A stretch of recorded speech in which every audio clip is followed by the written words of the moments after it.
stronger and a tighter core with literally no equipment, no standing, and no excuses whatsoever, then this is the one for you. This is your core killer 4 on the floor. We have 4 core, focused, brutal movements that we're going to do right here, right now. So let's go.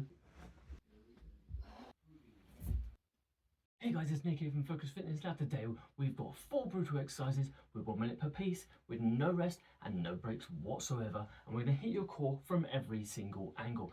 And if you can last 2 to 3 rounds, then your core is going to be on absolute fire. So let's get straight into that now. Now this is your forearm mountain climbers, great one to start with. Keep your core nice and tight on this one. Make sure you keep your back nice and neutral. Now the hips will be slightly higher than normal due to how you're moving the legs, but make sure you're moving your legs as fast as you possibly can, because you don't want to be moving them too slow, because if you do, then you won't get the full benefit from this exercise. Also, try and do it for the full minute, and if you can't do it for the full minute, say you fail at, like, say 30 seconds, then rest for 10 seconds and then get straight back into it at 40 seconds and move those legs left and right as fast as you possibly can. This exercise will also give you better sort of muscular endurance. Obviously, you work your core from head to toe.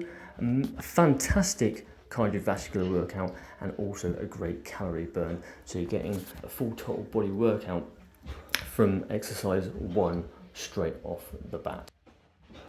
Now this is your shoulder tap planks. This is a great one to transition into, because not only does it work on your core stability, your core strength, and your balance as well, because when you're taking 1 point of contact off the floor, it means the body and those deeper stabilization muscles really have to work hard to keep the body nice and still and stable. Now you also get your legs about hip width apart, arms shoulder width apart, core nice and tight, and the back nice and neutral, a nice straight line from head to toe. Now try not to let the hips swing too much, but a little bit of movement is completely fine. Also, try to make sure that you can go for the full minute, because we don't want to be failing too many times.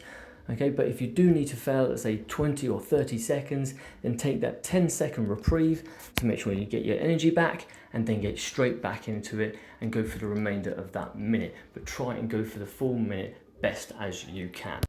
Right, this is your power plank ups. It's a great one to do, but it is extremely hard. Now, you're going to be working on your explosiveness and your power, but it's also going to work on your will and determination to keep going. So what you want to do is go in your forearms, or start on your forearms, sink those shoulder blades together, and then explode up onto your hands to put yourself into a high plank position. Now you can hold the high plank position for 1 to 2 seconds, obviously to get that slight extra reprieve, but again, you may find also that in this exercise that you tend to fail a few more times than you would in the previous 2. Just because it is a slightly harder one, and again it requires a lot of power and explosiveness.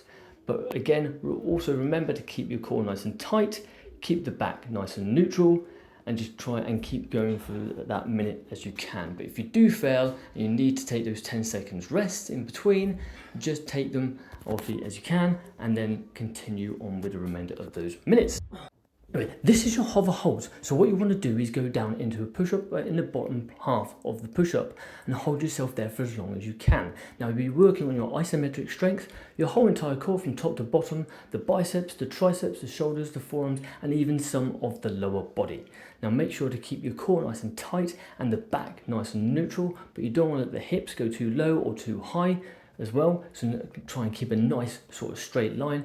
And you may also find that you go slightly lower and lower down as the exercise goes on, because you might be slightly gassed out from the exercise before, from your power plank ups, because that was quite a hard exercise to do and it requires a lot of power and explosiveness, and that's going to make this sort of isometric exercise twice as hard. But again, if you need to take that 10 seconds rest, then take that 10 seconds rest, shake yourself off and get back up and go straight into the remainder of that minute.